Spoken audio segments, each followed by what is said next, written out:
வணக்கம் நண்பர்களே. சற்றுமுன் உரிமை தொகை திட்டம் தொடர்பான மிக முக்கிய அப்டேட்டுகள் வெளியாகி உள்ளன. அது என்ன அப்டேட்டுகள் அப்படிங்கறத தெரிஞ்சுக்கிறதுக்கு முன்னாடி இந்த ஒரு வீடியோக்கு லைக் கொடுத்து எங்களுக்கு சப்போர்ட் பண்ணுங்க. நீங்க கொடுக்குற ஒவ்வொரு லைக்கும் எங்களுக்கு ரொம்பவே சப்போர்ட்டிவா இருக்கு ஃப்ரெண்ட்ஸ். தயவு செஞ்சு லைக் பண்ணி சப்போர்ட் பண்ணுங்க. இப்ப வாங்க வீடியோக்குள்ள போலாம். அதாவது மகளிர் உரிமை தொகையானது ஒவ்வொரு மாதமும் 15ஆம் தேதி பயனாளிகளின் வங்கி கணக்கில் வரவு வைக்கப்படும். விடுமுறை தினமாக இருந்தால் அதற்கு முந்தைய நாளில் வரவு வைக்கப்படும்.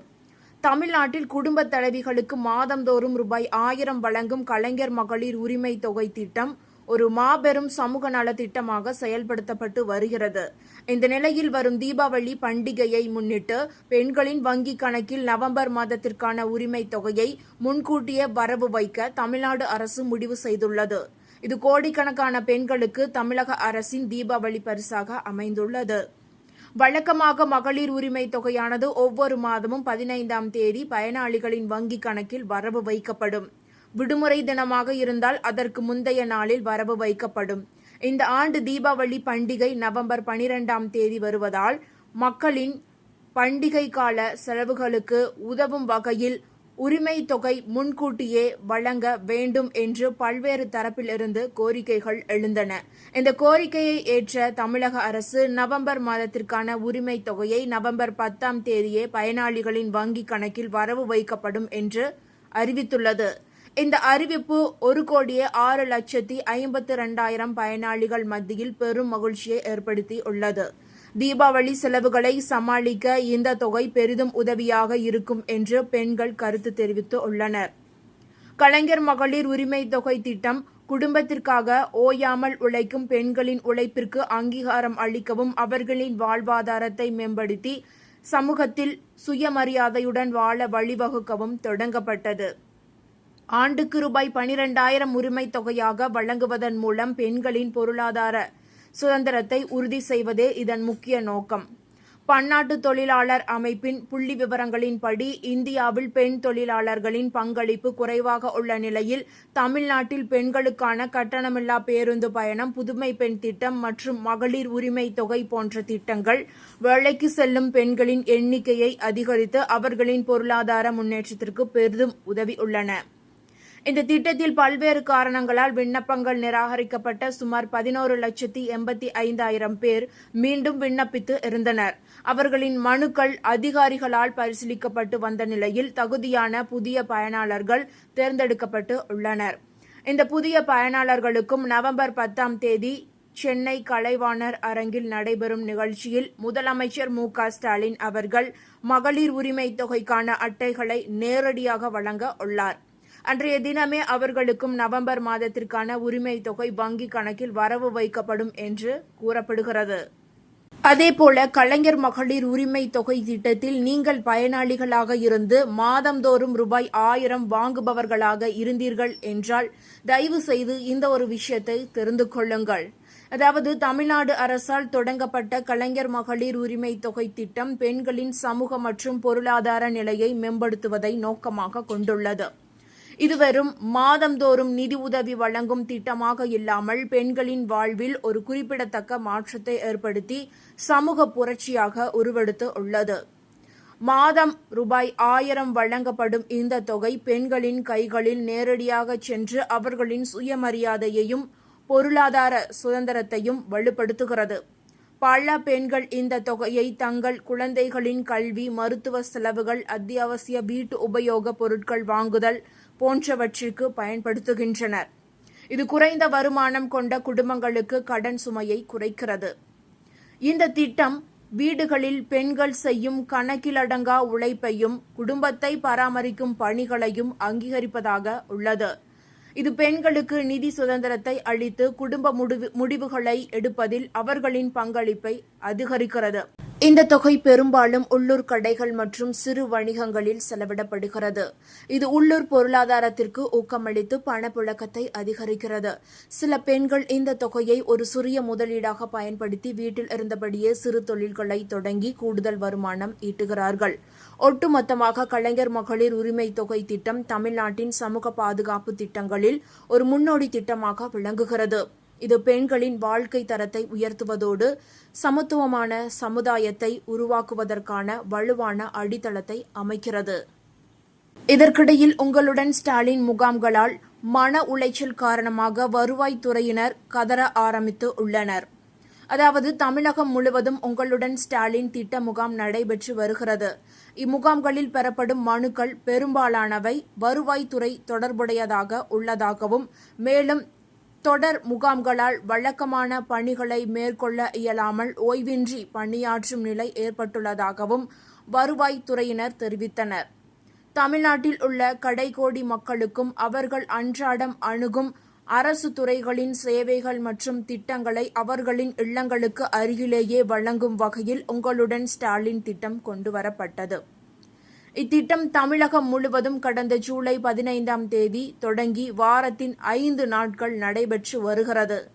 நவம்பர் வரை 10,000 சிறப்பு முகாம்கள் நடத்த திட்டமிடப்பட்டு செயல்படுத்தப்பட்டு வருகிறது. அதன்படி நகர்ப்புற பகுதிகளில் நடக்கும் முகாம்களில் 13 துறைகள் 43 சேவைகள், ஊரக பகுதிகளில் நடக்கும் முகாம்களில் 15 துறைகள் 46 சேவைகள் வழங்கப்படுகின்றன.